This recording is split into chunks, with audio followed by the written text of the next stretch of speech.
And all week, she would want to smell her flowers. There's like 2 flowers that she would go up there. Randy?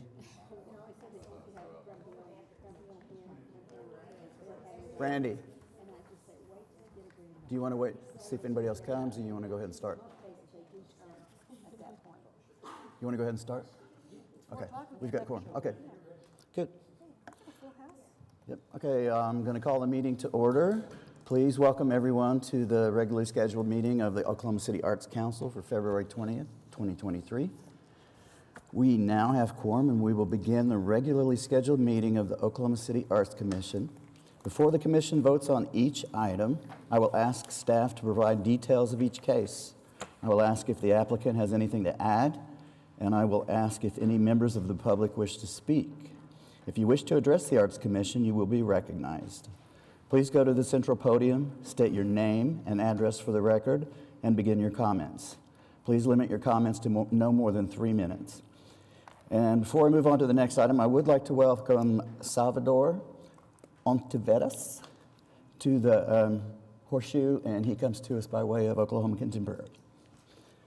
So our next item on the agenda is acceptance of the meeting minutes from the November 21st regular meeting. I hope everyone has read through the minutes, and if there are no corrections, I will entertain a motion and a second. Commissioners, remember, if you were not present for the meeting, please abstain from voting. And it looks like we've got a motion and a second.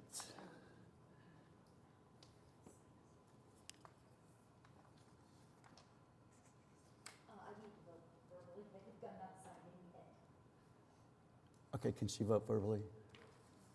Yes. Meg, go ahead.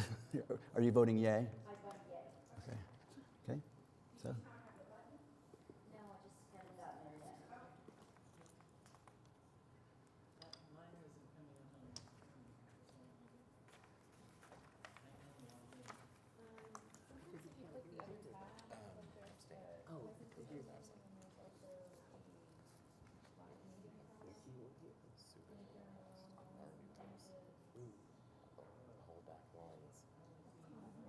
The main replaced first. I beg your pardon? Solving another 68-year problem. Hmm. It's fixed now, though. I don't know why it's hidden sometimes. I don't think you got it now. Okay. So the motion passes. Next on the agenda is items of discussion and action. Item 3A is Little Heroes mural for the Bar K at 901 Southeast 5th Street, Ward 7. Randy, could you please present?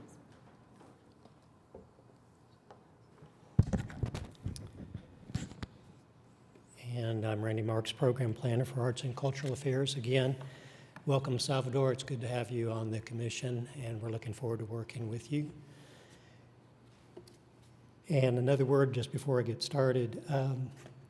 As former Chair Bailey and I talked just before the meeting, you may have noticed a difference in procedure over the last several weeks, that things that used to be on the consent docket, we've been bringing up one by one. So in this first item, the mural Little Heroes is an example of that. This is just a matter of just protocol for the commission itself. If you would like to hear about every single item in detail, we can do that. If you would like for a number of things to go on the consent docket, when we had many murals, it just started making more sense to put everything on the consent docket and let you read it ahead of time. Since we don't do so many of those anymore, if you'd like to hear about every single item, we'll do that. So I won't take a poll right now, but before the next meeting, I'll poll you and decide how to proceed for the next meeting. For this particular meeting, though, we'll look at Little Heroes. So this is on at Bar K, a new development in the Boathouse District. And remember that last month you also looked at some murals that were at Bar K. So this is the human dog bar, pet daycare, mix-up, mash-up, and people are seemingly very excited about it. And this is the latest mural to go there. This is at 901 Southeast 5th Street, It is in Ward 7, and it is also in the Scenic River Design District. So the recommendation here, if you recommend it, will be to recommend it to the to Scenic River Design Committee, and then they will make a determination about the certificate of appropriateness for that. The mural itself is 15 feet by 18 feet, and the artist is Juan Tocayo Morante. Are there any questions about this?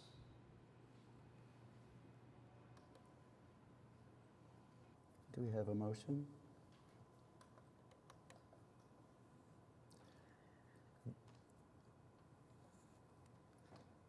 No, just for the record, what are the qualifications we're putting on this motion? Excuse me, what was that? Are we putting any qualifications on the motion?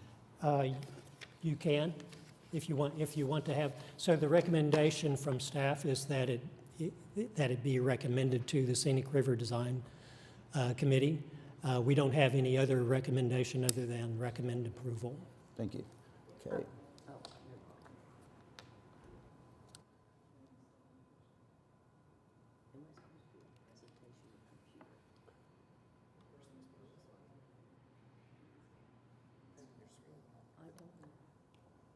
other one. And it should pop up.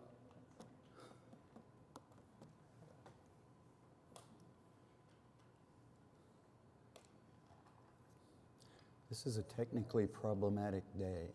Her pop-up window isn't to vote. My vote didn't come up. Yeah.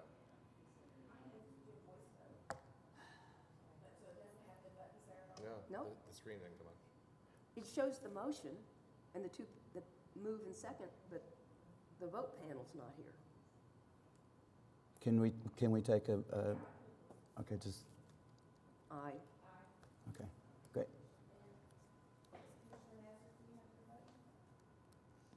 Debbie? Does anybody else need to vote by voice?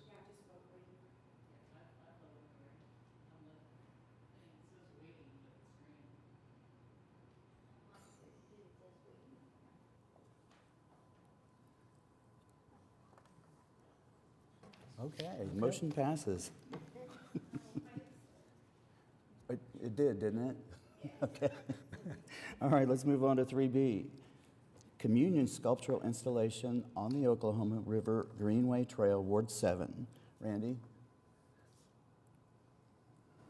So we had the selection committee meeting for the, actually it was, we tried something that we're not going to try again, which was to combine a couple of different projects into one selection committee. Anyway, it was turned out to be rather fraught every step along the way.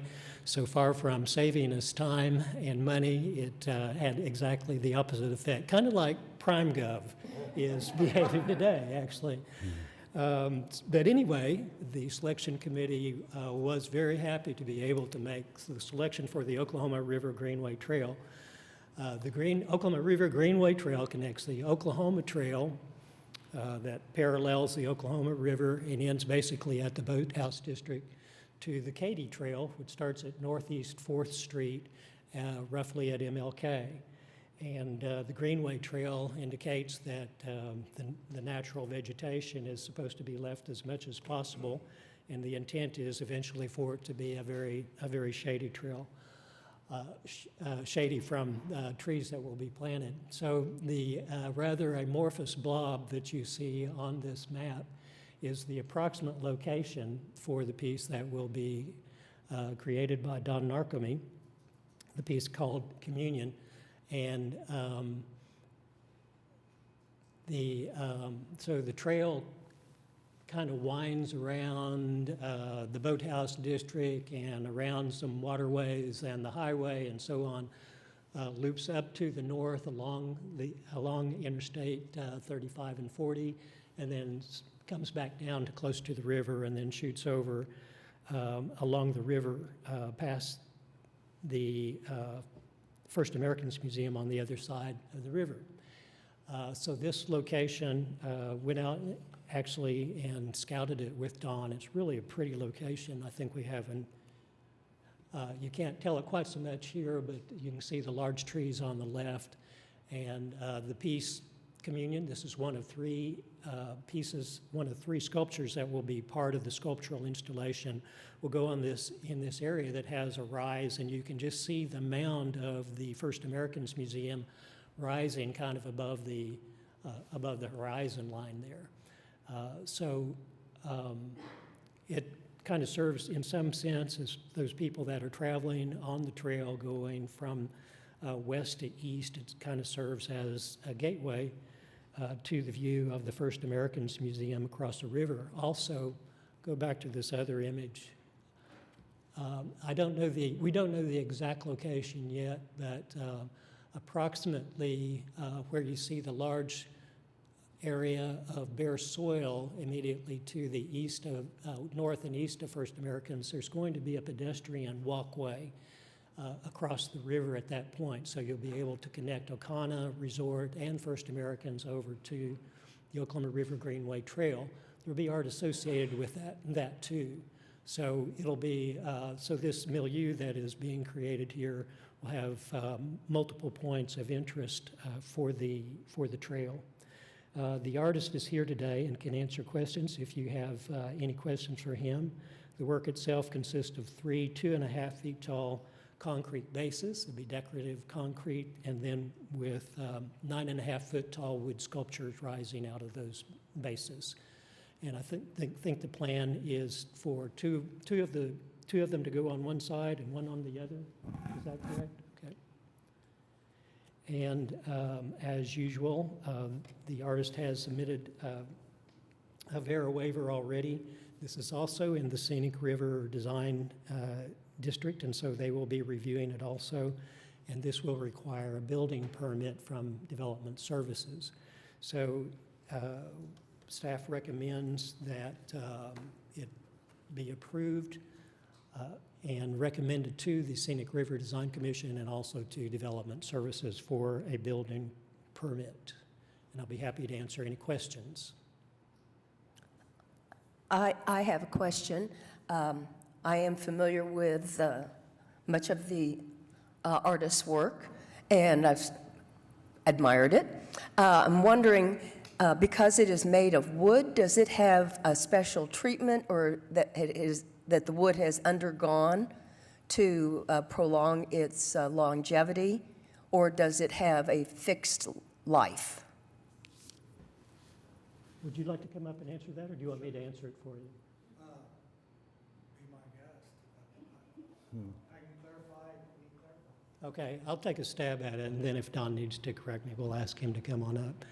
So this will be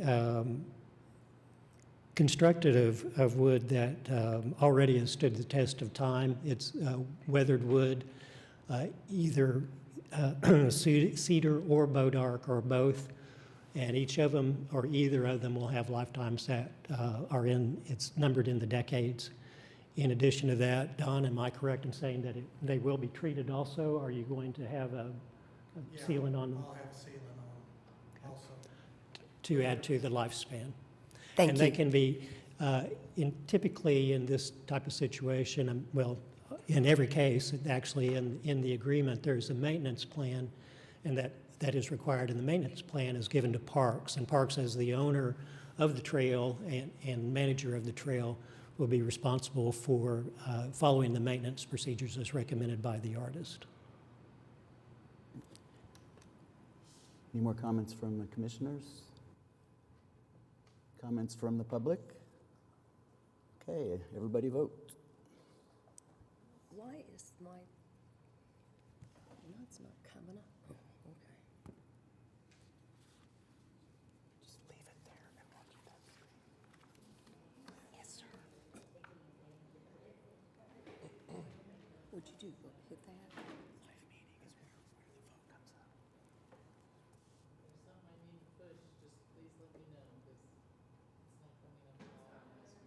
Everybody's having She's having the same problem, I bet you. What about your window tabs, Debbie? Window tabs, Are you in live meeting? live meeting? Okay.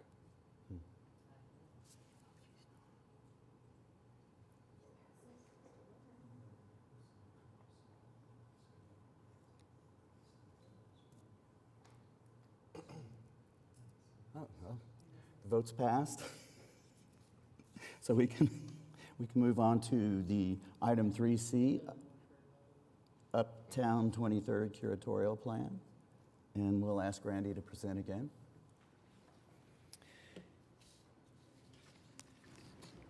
The commercial district of Uptown 23rd Street, or Uptown 23, has been faced with some challenges, particularly with a lot of graffiti in the alleys between, behind the buildings that face 23rd Street on both sides of the street. And so one way that they would like to deal with these, and of course we've seen this be effective in other situations, is to add murals to decrease the amount of graffiti that is back there.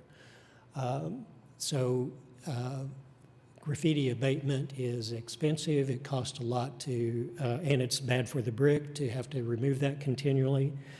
At a bare minimum, the murals would act as a deterrent to the graffiti. However, obviously they're going to be an amenity for the area, and we've seen in Plaza District how the murals have become a major attraction along with everything else that is in that commercial district, and can easily anticipate the same thing happening on 23rd Street. So the curatorial plan that was given to you in your packets today, this is the beginning of a plan that's going to be modified. So this is going to grow over time. What was brought to you today is just pre-approved locations by the Uptown 23rd Business Improvement District. More locations will be added, and you will be periodically updated. It's quite possible that you'll have monthly or every other month updates for a while as properties get added. The details of the curatorial plan are in your packet, and you can read them there. Stephen Tyler is here today. If you would like to hear more directly from Stephen, he'd be happy to tell you more about the plan and what he envisions for it. So, It's a significant plan. I'd like to hear from Mr. Tyler. Okay. Name and address. My name is Stephen Tyler, and my address is 1408 Northwest 20th Street, Oklahoma City. What questions can I answer, or what can? Just tell us, give us your overview. Sure. This has actually been an idea that's been in the work for a couple of years now. Obviously, the last few years has presented some challenges to businesses in the district in general, so this has taken a little bit longer to bring to you all than we had originally anticipated, but all things in time. So the general idea is just to create a unified idea of increasing the public art and the beautification of the Uptown 23rd District. This has been kind of part of the overall strategy that the District Association has been taking over the last few years, including the establishment of the Business Improvement District, which created a source of consistent funding, a section of which is earmarked to beautification. So this has kind of been the strategy all along, that we would put these elements in place to really solidify the district, to have a voice and say with the city, both in how things are handled with streetscapes all the way into public art like this. So at this point, we're ready to sort of take this plan to the next step. A lot of the property owners, business owners are 100% on board with this plan. We're still working through the details of getting some signatures. Along the time, as Randy has said, graffiti has become a more consistent problem, and we know that you can mitigate that through regular maintenance and removal of graffiti, but at the same time, as much of a nuisance as it can be, graffitiists also tend to respect other people's work, and we've seen that in other areas, that as soon as you start putting art in places, graffiti moves on. So it kind of all works together, but the vision here is to sort of be inspired by what we've seen in Plaza Walls and the success there, but to take that a step further, we don't necessarily think this is entirely limited to murals. There may be some 3D art at some point. There may be some different mediums of art, like some lighting elements or other things that we wanted to use to enhance not just the attractiveness of the area, but the safety and security of the area. There's a ton of great walkable alleyways through our district that are often overlooked by people because they are dark and they are ugly and they are scary. So by bringing art to those places, bringing light to those places, we can bring people to those places. And it will only help just overall enhance the district and really continue, I think, to propel Oklahoma City forward as a destination that very adamantly loves public art. So we hope that this, works in all of those. It's a daunting task to attack all of those things sort of at the same time, but it's encouraging to think that we can accomplish this simply through supporting and promoting public art. Are you keeping the robot? As far as I know, the robot's staying. Okay, that was actually a follow-up question. Is the robot permitted? Is it what? Did it come through Arts Commission? No. Would it be appropriate for it to be a part of the curatorial plan? Randy says no. Okay. Oh. Okay. The robot was as much of a surprise to us, I think, as it was to everybody when it came around. So, Any more questions from commissioners? Any from the public? Okay, well, let's put a motion on the screen.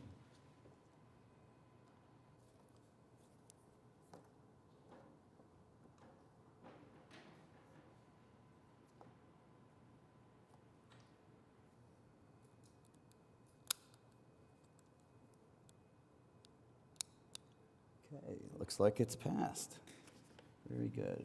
Now, we'll move on to item 3D, the 23rd Street mural, Green Supreme Dispensary, 2120 Northwest 23rd, Ward 6, and Randy will present. Just before I go on to that, I want to say thank you, Stephen, for coming today, and also a preview of coming attractions. You'll see him on another curatorial plan soon, possibly next month for Bricktown. And then in regard to the question that was asked about the robot, it's a manufactured item, it's not an art item. They'll make as many of those as you want. And I can't remember the exact genesis, but it was initiated by the state and didn't have anything to do with arts and cultural affairs. Going further west on 23rd Street, just west of Pennsylvania, there are murals. There's existing murals at a dispensary there that are in a design district. They were established illegally. Michael Philbrook and my colleague in planning has worked with the owner, done a good job following up to make sure that everything, signs and so on, are all brought into compliance. So that is, I guess I could advance to that point. So that is the situation that we have today. So there's a number of murals on the building in addition to signs. Some of the things that we now consider or will be considered to be murals under the changing ordinance would have been considered signs in the past, but now the vast majority of work that is on the building will be murals. Again, pre-existing, and so they've complied with our request to provide all the information about the work, and that is what we see in front of us today. So this is basically a recommendation for the work to go to the Urban Design Review Committee, and they will issue a certificate of appropriateness or not as they deem appropriate. This is west of Penn, yes? Excuse me? Is it just west of Penn, Pennsylvania? Yes, so the 23rd and Penn is the area of highest concentration, or it's the epicenter of highest concentration of population in Oklahoma City. On the southwest corner of 23rd and Penn is the 7-Eleven, and this is about 2 doors to the west, more or less across from the West Lake that is also at that commercial area at 23rd and Penn. Any questions from commissioners? Any public comment? Okay, well, let's get a motion.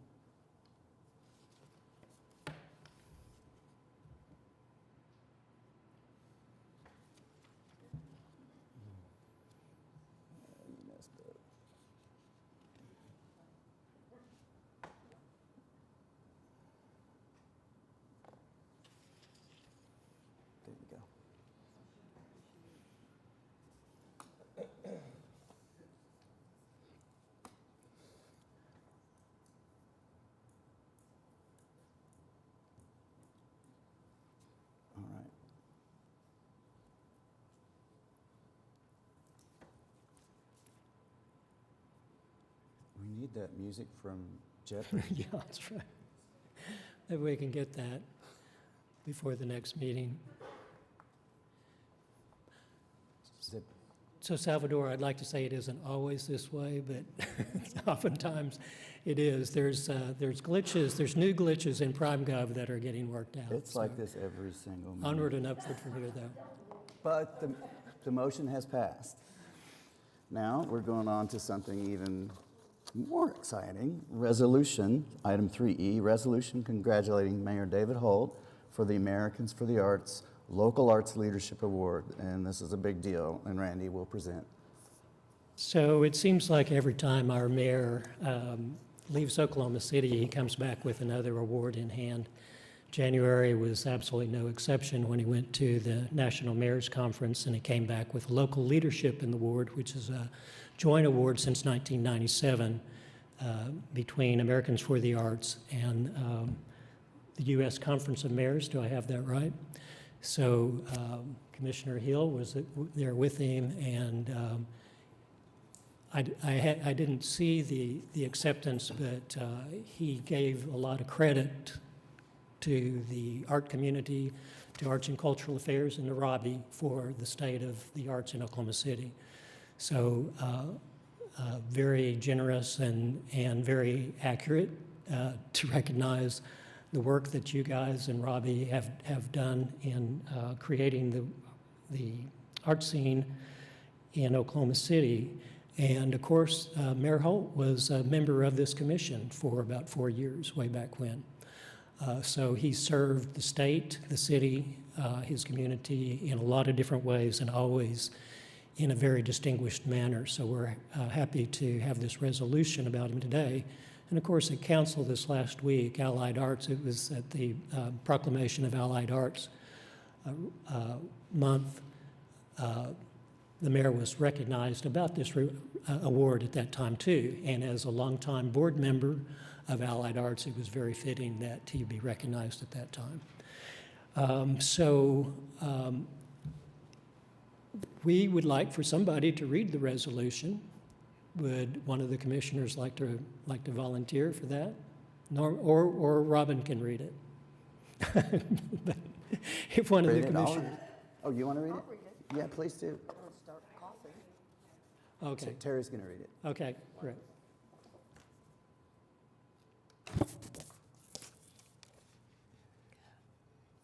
Resolution of the Oklahoma City Arts Commission congratulating Mayor David Holt for receiving the Local Arts Leadership Award for 2023. Whereas David Holt has been a lifelong tireless advocate for, supporter of, and participant in all the arts, including serving as an arts commissioner from April 2006 through September 2010. And whereas David Holt worked with former Mayor Mick Cornett and the City Council to draft and pass Oklahoma City's 1% for Arts ordinance. And whereas David Holt has served on the boards of Oklahoma Shakespeare in the Park, Allied Arts, the Ralph Ellison Foundation, the Oklahoma City Arts Council, and the Cultural Development Corporation. And whereas, as a state senator, David Holt spearheaded the commissioning of a portrait of Ralph Ellison for the state capitol and worked to protect the state's public art funding. And whereas David Holt has served with distinction as mayor of Oklahoma City since April 10, 2018, and whereas, as mayor, David Holt has overseen the completion of the Land Run Monument and is working with the indigenous community to ensure that their story is fully told at the monument, working with Wayne Coyne to display his collaborative painting with Damian Hirst at the Oklahoma City Convention Center, and provided support for the completion of the First Americans Museum. And whereas Americans for the Art, in partnership with the United States Conference of Mayors, has presented the Local Arts Leadership Award to the mayors since 1997. In 2023, Mayor Holt was presented the Local Arts Leadership Award for a mayor of a city with a population over 100,000. Now therefore be it resolved that the Oklahoma City Arts Commission hereby congratulates Mayor David Holt on receiving the Local Arts Leadership Award and thanks him for his outstanding years of service to the arts and to the city of Oklahoma City, adopted by the Oklahoma City Arts Commission this 20th day of February, 2023. Thank you, Commissioner Cooper. Do we have any comments from the commissioners? Okay. Comments from the public? It does call for a motion. To approve, To motion approve. to approve the To approve, recommendation, the resolution. And while we're waiting for Prime Gov to do his thing, I'll just add that we're extremely lucky to have the kind of leadership that we have from Mr. Holt that is genuine interest in the arts. This isn't lip service. This is something that he lives currently and has lived his entire life. And we feel his support in the Arts and Cultural Affairs Office every day. And we're very happy for it. Okay, and the motion has passed. So we will now move on to item 3F, Fluid Dynamics Sculptural Installation for Shore to Sea exhibit at the Zoo, Ward 7. And Randy will present. So this particular project has kind of been on a fast track because the zoo personnel and the design team at the zoo and us all wanted the artist to be on board as quickly as possible in the design process so that the art that was chosen could be more fully integrated into the design of the site. So this is the Shore to Sea exhibit at the zoo, and if you've been out there recently or at any time and you know where the Aquaticus site is on the north side of the zoo and kind of at the northeast corner of the main part of the zoo by the lake, Aquaticus is going to be demolished, and then the new Shore to Sea exhibit is going to be built in that area on that footprint and then some surrounding areas. It's a really beautiful spot that has a fairly dramatic 30-foot drop from the upper level down to the lake. So there's a lot of topography that the landscape architects and designers could work with there to make this a really beautiful site. So the selection committee just met last Wednesday and selected local artist team of Matt Goad and Stan Carroll for this particular project. And I'll just say that their project addresses the two entrances to the exhibit, which you see in the circles, and then the different points inside are touch points where the message about the main parts of the exhibit are carried through. So one of the major components is the Water is Life machine, which they proposed for the upper level. And let's see if I have, we'll go back to this a little bit. So you can see in the lower left-hand side, you can see kind of an auger with balls going up. So this was inspired by pinball or pachinko machines. So actually, the mechanical device will take these blue hard plastic balls up, and then they'll drop down inside this machine, then falling behind the cutout glyphs that you see. That's stainless steel construction you'll see through, and you'll see the balls falling behind it. Now, what is it about water that they deem to be so important? The zoo staff has worked with the designers to get across that this is more than just about cute penguins and sea lions. This is about the way that water connects us all in very surprising ways. And they wanted that message to get across. So it's the importance of water, the importance of conservation. They want people that visit this site not just to have the interaction with the animals, but then to think about the way that these particular cute little animals are served by water and how their lives are connected to us through water. So it was noted at different points that water that falls in this area goes into the Deep Fork River, out to Lake Eufaula, eventually to the Mississippi, to the Gulf of Mexico, and then any water molecule that happens to go there eventually gets circulated all over the world. Unfortunately, the same is true about plastic bags that fall into the Deep Fork. And if you've been by the Deep Fork any time recently and looked down into the stream, you can see the detritus of of our civilization flowing down the Deep Fork and onto the Eufaula. So it's that plastic that eventually makes its way down the stream that also is the message about this, that it is way past time that we start thinking about what effect we're having on water and the planet generally. And so that steps can be taken to preserve life as we know it on Earth. This is the artist's interpretation about how to communicate that message, starting with the water as life machine. And then we also see this graphic representation of our liquid planet. What you're seeing in the lower left, in the lower right-hand corner of that image is a bench, so people will be able to come in and sit on that bench that also has the glyphs on it. And then the back shows the planet. The theme throughout is uses blue circles or balls to illustrate water, and you'll see these kinds of touch points going through the exhibit. So again, this is Fluid Dynamics by Stan Carroll and Matt Goad, and it is in Ward 7 at the zoo. And both artists are here. If you have further questions, I'll try to answer them, or we can call them up.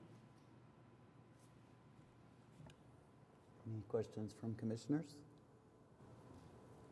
Anything from the public? I have a quick question. It sounds like that there was a very good collaboration between the artist and the zoo. And was there an ongoing conversation about maintenance on it with the zoo staff? Because what makes it cool will also be something that has to be maintained, and want to make sure that the zoo is prepared to embrace that. It's a very good question, and this came up in the selection process, and it was zoo staff members on the selection committee, particularly the person who's going to be in charge of that, who brought it up, and he brought up some very good points. So and the answer to this illustrates more about the entire project. This is basically, in some sense, every project that comes to you is somewhat conceptual, because we know that there are times when things will change from the time that, to some extent, from the time that you vote on it to the time that City Council votes on it till the time that it is actually done. Here, that is even more to the case. This is more of a conceptual design than most of our conceptual designs in the past. We don't expect it to change radically, but we expect it to change. And the point is that they're going to be working with the design staff and with zoo staff both in the development of this project to address those concerns. So that's a major part of what they will be working on over the next several weeks. Okay, good. I think it's very fun, and I want to see it working there. As a zoo visitor and resident, that will be really fun to see. So. One thing that they pointed out about the water is life machine is that this is old technology. This isn't something that's being run on chips. This is what, 1,000-year-old technology, 2,000? One moving part, and it just went from over 70. So they approached it with the idea that this is going to have little hands all over it and is going to need certain kinds of maintenance. And so for that reason, they stayed away from high-tech or unproven technologies and went with those that have centuries of experience. Randy, I think what Stan said is important to be repeated on the microphone, just so people understand that there's one moving part, and about the how that's fewer points of error over time. And almost no technology. Yes. Or no modern technology. No chips. Yeah, no chips. Randy, this is going to the Zoo Trust. Who's going to own this? So, in a sense, Oklahoma City owns everything, but the trust, I may need some help here. Trusts are City of Oklahoma City entities, and yet they have some trusts and certain other entities have some flexibility that the city itself doesn't have. For example, a trust exists and they can borrow money. The city cannot borrow money. So it gives certain areas that the city has great interest in more flexibility. So the trust will technically own it, but remember that the trust belongs ultimately to the city of Oklahoma City. Yeah, I asked that because when you were talking about Dawn's piece, you said it was going to be owned by the Parks Department. So, Well, that's just a convention of speech. It's owned by the city, but this is what the way that Robbie taught me to think about it is that every department owns that piece. The police department owns the Gordon Huther piece that's in front of police department, for example. Yes, they are all owned by the city, but that is the responsibility of that particular department. thank you. So, and the zoo will be totally responsible for the upkeep and maintenance of the work. That's it. Yeah. Any questions from the horseshoe? Any more questions from the public? We have a motion on the floor or screen.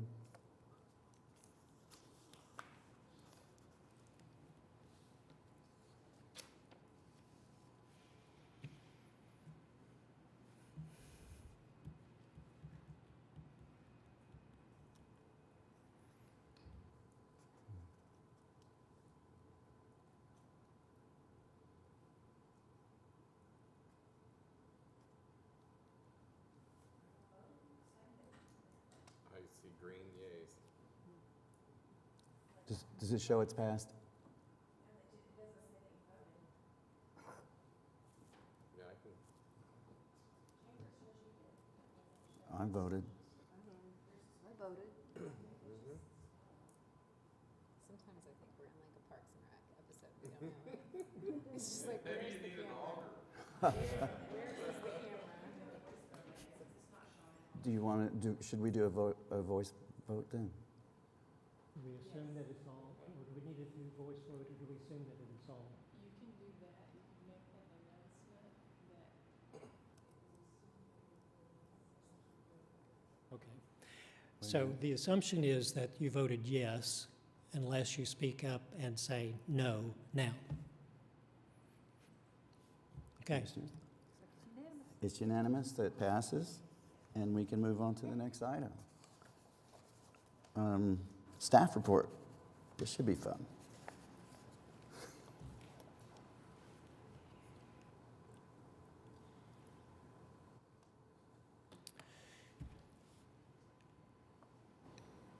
So big event the last week was the selection of fluid dynamics for the zoo, and this is a good step for Oklahoma City. It's a good step for the artist involved. This is an exquisite conceptual design, and these are the right guys to do it. So the selection committee was very wholeheartedly in favor of this work, and it wasn't because the other works weren't worthy. They definitely were. They were beautifully conceived, and this one just was astounding. So even more so in the presentation than what you've seen. So this is something that we've worked on for years, is to see our local artists be able to compete on the national level, and we're seeing that more and more. We can't specify, although we've asked and we've tried, we can't say we want only Oklahoma artists. We have to have a level playing field that is open to everybody. And this question comes up again and again and again. It came up when Light as a Feather was dedicated. And so people, once again, got on Instagram or whatever and said, why are we having these people from Brooklyn make art for us? Well, it's the way that it's set up. We want a level playing field, and we can't just say only Oklahoma artists. Besides, looking ahead, we want Matt and Stan to go and get multi-million-dollar projects from other cities too that haven't put up the barriers to keep out our astounding artists. And while I'm talking about this too, the same thing can be said for Dawn. Dawn has been doing outstanding work for decades in Oklahoma City, and so glad that he has the public forum to put that out where more and more people can see his work. We want him to pull down million-dollar projects from other cities too, eventually. This isn't the main thing that we're doing in arts and cultural affairs, but it is in the best interest of the city if we see our own artists increase their capacity so that they can do better on a national stage. It's good for them, it's good for our local economy, and we're happy to see it taking place. We want other people to know what great artists and art is being generated out of Oklahoma City. So there's a whole lot of things going on as usual. I just wanted to pass that on to you. If you have any specific questions, I will say this, that we'll be starting interviews relatively soon for my former position. And so I'm excited about that. Any questions? Would this be an appropriate time to talk about the Bloomberg application? One thing that took up a lot of bandwidth from our office and from Chair Kovash, who stepped in and did a lot of writing, and then also members of the entire committee, including Commissioner Chambers and members of the Spirit Group. We did get an application to the Bloomberg Public Art Challenge grant. So it was timely sent off. We even beat the deadline for it by at least 2 hours. And thank you again, Mayor Holt, for submitting that letter. Technically, the way the Bloomberg is set up, it's actually the mayor who makes the application. So thank you again, Mayor Holt. Do you remember when the selection is going to be made? The question was, when will the selection be made? We don't know exactly the exact date. What we're told is spring of 2023 is when the finalist will be announced, and then there's a period of time, and we hope that we're in that group in which the proposal can be refined, and then the final winning proposals will be announced in the fall of 2023. I think sometime in October is what's anticipated, and Bloomberg said this year up to 10 $1 million grants will be granted this year. If we make it past the first round, I think that we have a reasonable chance. We have a compelling story. This is basically the continuation of what was brought to you in December of 2022 about the indigenous response to the Land Run Monument. So it's the fleshing out of that story into three-dimensional artwork. Thank you, Randy. Any more questions for Randy? Anybody from the public want a question, Randy? Okay, I inadvertently skipped over our most important item, discussion and action on reports from committees. Teresa? Thank you, Stephen. I'm a little old-fashioned. I do things with handouts and what have you. The big thing on the upcoming agenda that I think we all need to make note of is the day out at the state capitol for the Arts and Culture Day. It's on April 18th. So I put it in a nice pink sheet so you can get there and get it in your calendars and what have you. But it would be a wonderful thing as many of us as possible could be there to represent the Oklahoma City arts there. And it's just that interacting with legislators, we can learn a lot while we're out there. We're going to be meeting some very interesting people. So I'll take the motherly routine and remind you quite frequently between now and April 18th on that. The other thing that I have attached there is all the websites for the, I recently reached out, or still in the process to a few, reached out to these different organizations saying that we have an interest in what they're doing and we would like to be aware of what's happening, what's on their event schedule. Meg, you were always good at just knowing what those things were. And I'm not as arts-oriented as you are, so I'm going to have to rely on those people.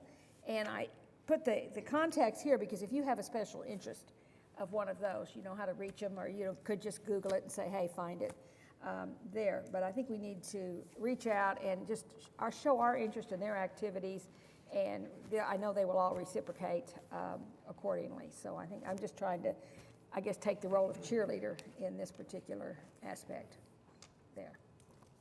Thank you. Any questions for Teresa? Do we need to enter this into anything? Deborah, I'm sorry. One quick question. When we appear in public as part of the Arts Commission, do we have any name tags that say commissioner? We do have quorum issues, but we don't. Or do we know any advertising specialty companies who may be able to We don't actually do name name badges. tags? We don't. because Well, I of just think of, when we all went to Light as a Feather, so for the openings and for Arts Day. Brandy, can you address that question, please? I didn't get the gist of that. Would you state that again, Deborah? When arts commissioners appear on behalf of Arts Commission outside of this room, do we have anything saying Commissioner Nauser, Commissioner Salyer, so that we would be identified like at the Capitol as to why we would be there? So specifically at something like that at the Capitol, yes, we will provide name badges for anybody that is there. And typically what happens is that you go and meet with whoever your legislator is. And the objective with that is to support arts generally, but also the work of the Oklahoma Arts Council and the work that they do. But yes, if we know that you're going, then we'll provide you with badge. We're going to assume everyone's going till they tell us differently. I'm sorry, what We're was that? going to assume that everyone's going until they tell us differently. Well, we used to have badges all made up and ready to go. They're probably in some file somewhere, so we can probably track those down and make those available. And should we address a quorum issue at all? I'm glad you brought this up, because on March 23rd is commissioner training. And this is especially important for new commissioners. So those of you that have been on the commission for less than a year, this is something that is done every year, and it's a good reminder about what you can and what you shouldn't do as a commissioner. So in a meeting like that, we know that there are going to be technically a quorum of commissioners at various events because you know each other. You'll be at the same opening or whatever. If there's not a discussion about any items that are going to become in front of the commission, then there's not a quorum issue. So there's no problem with that. But these are the kinds of questions that will be directly addressed at the commissioner training. And have we sent anything out about that yet? Okay, so you'll actually be getting something from my colleague Katie Friddle, who is organizing this. And this isn't just Arts Commission, this is all the commissions and committees that the city has many of them. And we'll meet over at the convention center and have this training. Last year, it was I thought, one of the best that we'd had in multiple years. So it's actually very beneficial. We'll send all that in an email. I think that technically it starts at 8 o'clock. There'll be coffee time, and then the actual meeting will probably start around 8:30 is my memory, but I don't trust that 100%. But it's basically half a day. Any more questions for Randy? Any questions from the public for Randy? Great. Since I'm being relatively random, I'll try and stay on track now. Item 6, comments from commission members. Does anybody have anything they want to talk about? Stephen, I was going to be a cheerleader along with Teresa, and if anybody thinks there isn't enough to do in Oklahoma City, I just want to talk about last Thursday night. There were at least 3 major art openings happening. Oklahoma Contemporary had a fantastic exhibit called The Art of Food, Jordan Snitzer collection. It's a wonderful opportunity to see some great works on paper. The Oklahoma City Museum of Art had a fashion show of Nicole Mohan's amazing corsets, ceramic corsets, to music and fanfare. There were so many people there. We had to station people outside because nobody else could come in. There were 600 people, I think, at Oklahoma Contemporary's opening. And the National Cowboy and Western Heritage Museum had an opening of their toy exhibit, which are a wonderful collection of toys and costumes and things about the West from our past. 3 things. I bet there were 2,000 people at all those things, and hardly a person that I knew, which is so exciting to see the energy, the excitement, and that's happening all the time.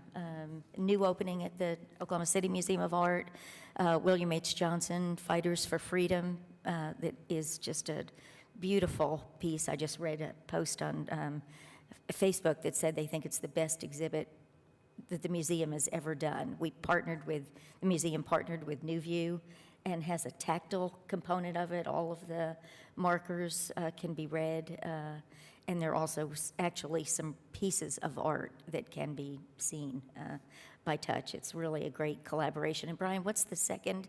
The Art and Activism from Tougaloo College.